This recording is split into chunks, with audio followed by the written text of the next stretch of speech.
Hey everybody, so I have an older style Bosch dishwasher here.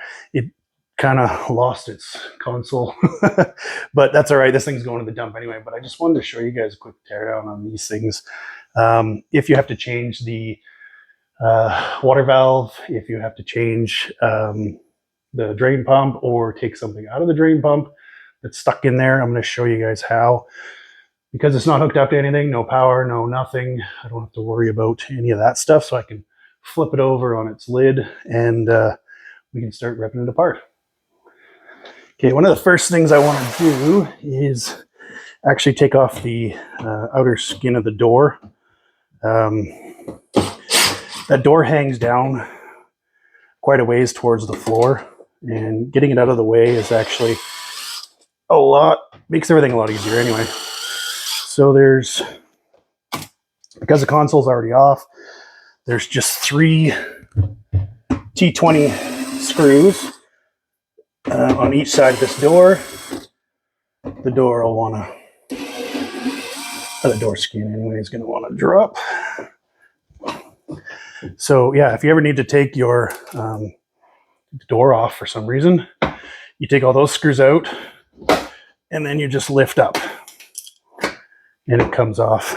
These soap dispensers actually have to be changed quite a bit, which drives me nuts because they're not easy to take apart. Maybe I'll show you that real quick. Okay, so this is your soap dispenser. Well, I'm sure you guys all know what it looks like, but that's it right there.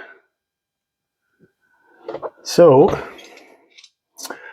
I've had to change quite a few of these in the past, so I'm not gonna show you guys how to do that. They're kind of a pain in the butt to do. So just undo your electrical and get that out of the way.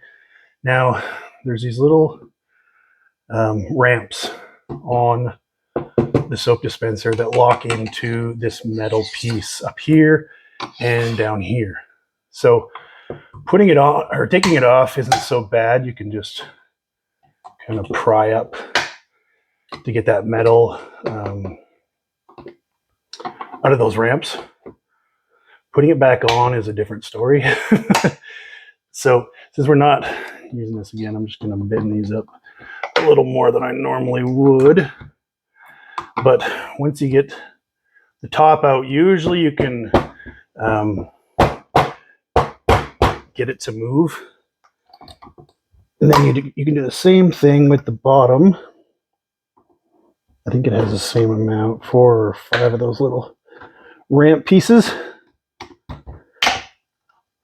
So yeah, so when you push it back in, you'll want to squish these down a little bit so it's tight when you put in the actual soap dispenser, but you really have to push to get these to lock in. What I usually do is open it up, push from the inside.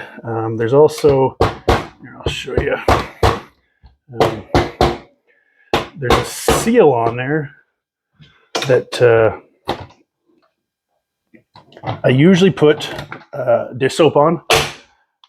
So there's this seal right here. I put dish soap on it just to get it so it'll actually slide in a little tighter. But when you push this in, you have to push it in far enough for these little metal tabs to actually grab on these plastic ramps. So yeah, I'd push it in from the inside. Watch this metal, it's like a razor blade.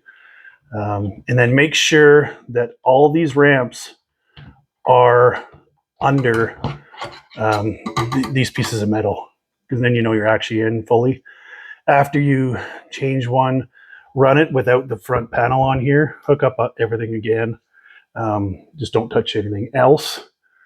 Run it and make sure that you're not getting any leaking coming down the door, because that can happen. Okay, so we got the dishwasher flipped over. So this is the base of the machine. Just in case you didn't know, these are the actual leveling legs. The easiest way to adjust these is just to put a flat screwdriver in one of these slots and get it moving. And then you can usually move that quite easily, but they're usually quite tight right off the bat. So just so you know. So this is the water valve sticking out here. You notice on these two sides, there's springs. These are for, and these strings are for the door. This is what pulls the door back when you let it go. So I'm going to take off this little piece that was behind the kick plate. That'll get us even further in there. It's going to be wrapped up in this wiring. So here we go. So just in case you didn't know, also, once you take that kick plate off, there is a wiring diagram right here. Usually on Bosch, it's actually pretty good. So it'll tell you, well, everything to do with how the board is wired, what to check for resistance checks and stuff like that. It gives you an actual pretty good breakdown. Diagnostic codes. So yeah, pretty good stuff. In case you're looking for it, that's where that is. So to take the base off, it's not the funnest thing to, to take off. So there's two screws in the front here. The problem is this base is squished to the motor, which causes the motor to actually seal against the base of the machine. So usually getting this off isn't exactly the funnest thing because it's really on there. So spinning this around, there is two screws back here. Okay. Now, some of them have little locks on them. Some of them don't. So I don't think this one does. Just skid that all over the place. So when you're changing the water valve, you obviously don't need to lift this. You can just undo these two T20 screws. And then this will come out enough that you can get to your wiring, which is right there, and this hose. That's all there is. The water comes in here, goes through the actual valve, which opens up due to the electrical current going through this. And yeah, it just goes through that hose and into the machine. So we can take that off there. We don't necessarily need to right now, but that's how you take that off. Now, there's a bunch of stuff on the side that's going to be hooked in to this base, this float assembly.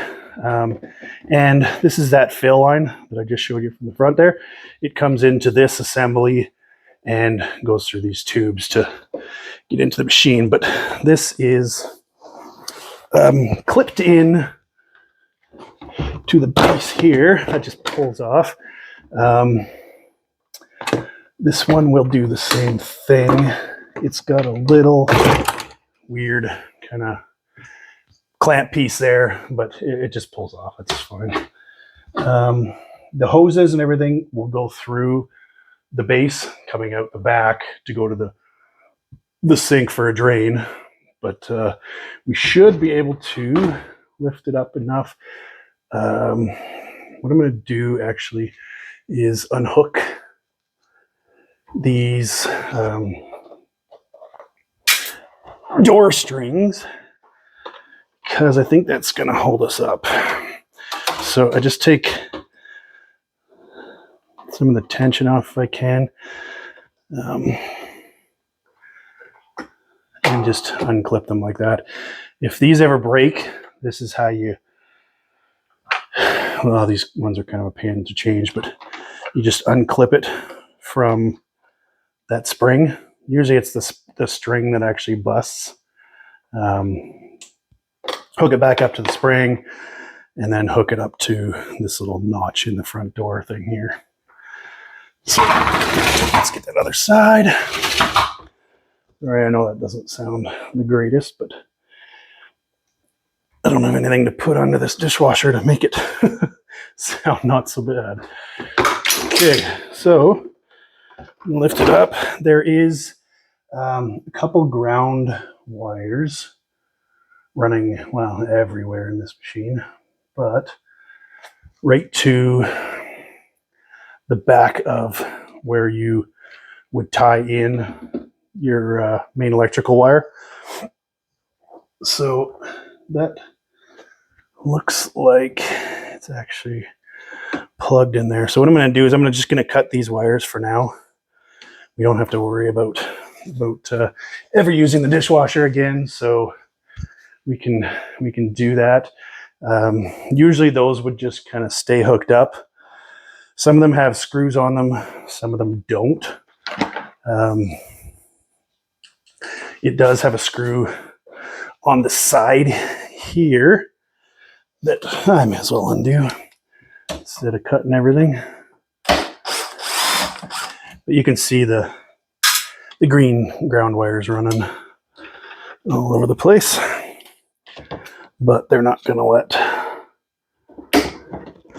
this base go. So it's holding us up. That guy is holding us up. So this comes out. This is actually a really great piece that I'm glad they made something like this.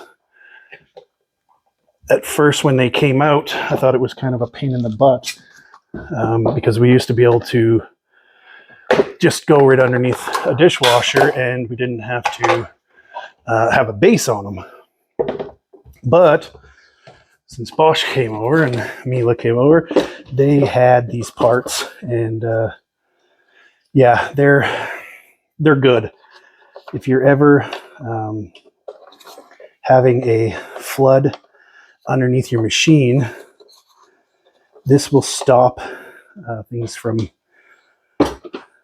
getting too high, I guess.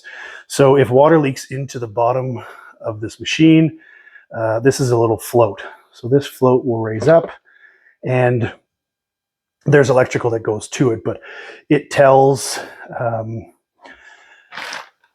wonder if it fell off. Oh, there it is. So on that little float assembly on the side, that float will hit this little piece here. So that little piece sits in there, and it will stop the flow of water coming in, and it'll kick on the drain pump if it feels like there's flooding happening. So anyway, this is your heater right here. It's inside this assembly. They're actually not bad heaters. They're pretty good. There's a sensor on the side, a bunch of electrical running everywhere. So we'll get some of this out of the way. So this is your actual main motor right here. Not a heck of a lot you can really say about that. They're actually pretty strong motors. It uses a capacitor for start. This is your drain pump right here. You can take this drain pump off. So if you have a banging around sound inside the dishwasher, it sounds like something's getting knocked around, plastic hitting metal or glass or something like that. And it's like a tick, tick, tick, tick, tick, tick. It is more than likely something caught in the drain pump. So there's a little release right here. Maybe I'll take you guys a little closer.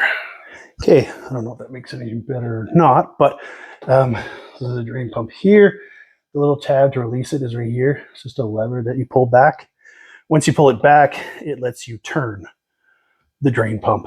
This one's going to be a little sticky because it has no water or nothing in it, and it hasn't had water in a while, so seals and everything are kind of dried out.